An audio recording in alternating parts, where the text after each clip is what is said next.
Halo semuanya, selamat datang. Nah, dalam rangkuman kali ini, kita bakal jalan-jalan menembus waktu buat membedah sebuah mahakarya arsitektur yang benar-benar luar biasa dan tak lekang oleh zaman. Ya, apalagi kalau bukan Candi Borobudur.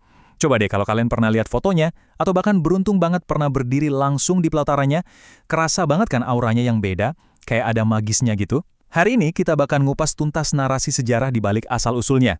Gimana sih ceritanya struktur purbakala yang super megah ini bisa eksis di dunia kita? Yuk siapin fokus kalian karena cerita di balik situs ini benar-benar memukau. Sekarang, coba kalian bayangin bentar.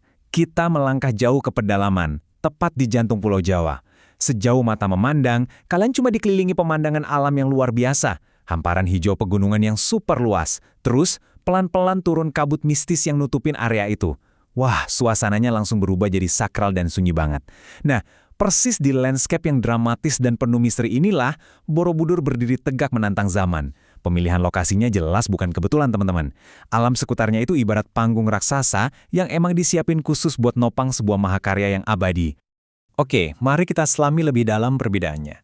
Sering banget nih pas kita dihadapkan sama peninggalan masa lalu, mata modern kita gampang banget mikir dan menganggapnya cuma sebagai, itu kan sekedar tumpukan batu yang ukurannya gede. Ya, secara fisik memang batu, tapi tunggu dulu. Teks sumber kita dengan tegas bilang kalau monumen megah ini jauh lebih bermakna dari itu. Borobudur pada hakikatnya adalah sebuah permata spiritual.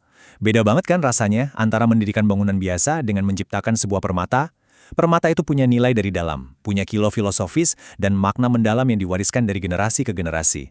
Inilah inti sebenarnya dari apa yang lagi kita bahas hari ini. Yang bikin merinding tuh, identitas Borobudur ini bisa dirangkum dalam 3 hal utama. Pertama, kayak yang baru kita bahas, ini murni sebuah permata spiritual. Kedua, monumen ini benar-benar jadi cerminan mutlak dari puncak peradaban Buddha di Nusantara pada masa lampau. Dan yang ketiga, ini adalah sebuah keajaiban filosofi. Tapi ingat, filosofinya nggak ditulis di atas daun lontar atau kertas yang gampang hancur ya. Filosofi ini dipahat abadi di atas batu keras. Coba deh bayangin sejenak, betapa tingginya level pencapaian budaya, agama, dan intelektual masyarakat waktu itu, sampai mereka mampu membekukan ajaran mereka ke dalam bentuk fisik yang literally nggak bisa dihapus oleh waktu. Dan ini dengan brilian mengilustrasikan elemen manusianya di balik semua kemegahan arsitektur tersebut. Dari semua tenaga kerja, seniman hebat, sampai pemikir yang ikutan ngebangun, semuanya itu berpusat pada satu motor penggerak utama, ambisi satu orang raja. Betul, di balik panjangnya sejarah monumen ini, ada visi luar biasa dari seorang pemimpin.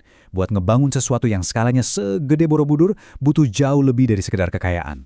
Butuh tekad yang sangat kuat, sebuah ambisi besar yang sekarang udah membeku secara permanen dan terpahat abadi jadi monumen raksasa ini. Nah, buat bener-bener ngupas misteri dari situs purbakala yang menakjubkan ini, kita harus lihat peta jalan sejarahnya. Perjalanannya ini terbagi jadi 3 babak yang kontras banget. Fase pertama, pastinya adalah fase pembangunan. Terus masuk ke fase kedua yang dipenuhi kegelapan, yaitu penelantaran. Dan akhirnya, fase ketiga yang bawa terang baru, penemuan kembali. 3 langkah inilah kunci utama buat ngebuka selubung misteri yang nyelimutin sejarah Borobudur. Yuk kita bedah babak-babak dramatis ini satu persatu. Kita masuk ke babak pertama, pembangunan. Disinilah awal mula sebuah mahakarya tercipta dari sebuah perjalanan panjang. Tapi sayangnya, sejarah ngebawa kita ke babak kedua yang kelam, penelantaran.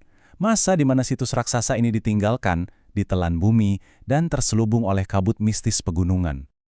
Eits, tapi ceritanya nggak berakhir di sana. Kita tiba di babak ketiga yang penuh kebanggaan. Penemuan kembali. Momen luar biasa ketika selubung misteri kuno ini akhirnya berhasil diungkap. Jadi, poin krusialnya adalah, kenapa sih perjalanan dari pembangunan, penelantaran, sampai penemuan kembali ini harus kita pedulikan? Karena ini tuh emang sebuah kisah yang pasti bakal mengikat rasa ingin tahu Anda buat menyelami lebih dalam. Eksistensi Borobudur sampai detik ini ngebuktiin kalau pencapaian manusia bisa bertahan ngelewatin ujian waktu yang paling brutal sekalipun.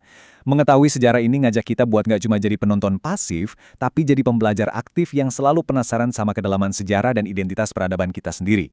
Sebagai penutup, saya mau ninggalin satu pemikiran buat kalian renungin. Dari semua yang udah kita bahas tadi, mulai dari ambisi raja sampai mahakarya arsitektur yang sempat hilang berabad-abad, apa sih sebenarnya rahasia sejati di balik tumpukan batu megah di jantung Pulau Jawa ini? Misteri sejarahnya udah berhasil disingkap, bentuk fisiknya juga udah dipugar cantik, tapi keajaiban filosofi yang terpahat abadi di sana, itu semua masih nunggu buat kalian resapin dan temuin sendiri maknanya. Teruslah bertanya, Teruslah eksplorasi pengetahuan kalian, dan biarin rasa ingin tahu itu memandu kalian. Terima kasih banyak udah menyimak rangkuman mendalam kita kali ini.